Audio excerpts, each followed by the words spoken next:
Hi,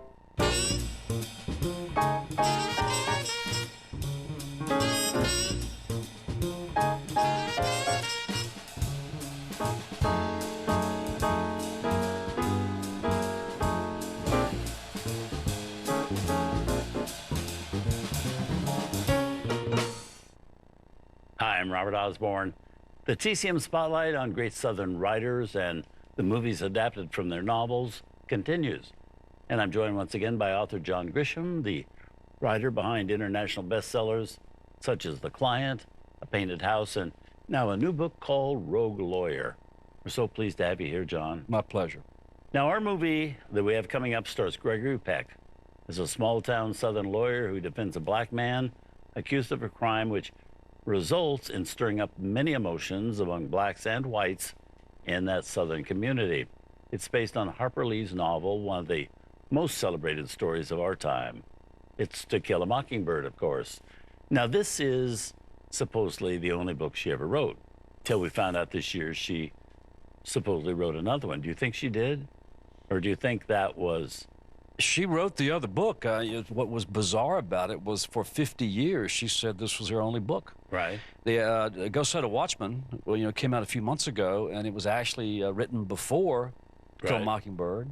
And there's a lot of controversy about, was it actually a standalone novel, or was it the first draft of what became Mockingbird after it was heavily edited by her editor in the 1950s, a person who said, make these changes. And she did make the changes, and she published To Kill a Mockingbird.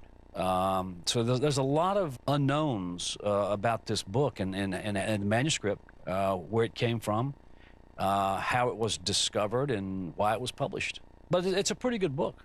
It's not, I mean, I've read it. It's not To Kill a Mockingbird, which is a classic. Do you think having the second book in any way tarnished Harper Lee's reputation? What has tarnished it and what's made it controversial is we had this idea of a very idealistic and righteous and morally upstanding and tolerant Atticus Finch, played perfectly by Gregory Peck.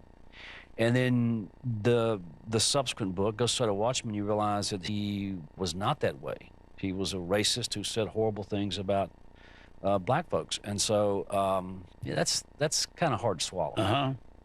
Kind of tarnishes his reputation. Sure. Yeah. But a great film. So this is a really great example of a Southern classic by a Southern writer. It is the Southern classic. Yeah. That's interesting. It's the yardstick. It's the pinnacle. That's great. It's a great compliment to the movie. Well, let's have a look here. Here's the movie with a cast that also includes, as we said, child actors Mary Badham and Philip Alford, and features Robert Duvall in one of his earliest movie roles. 1952, To Kill a Mockingbird.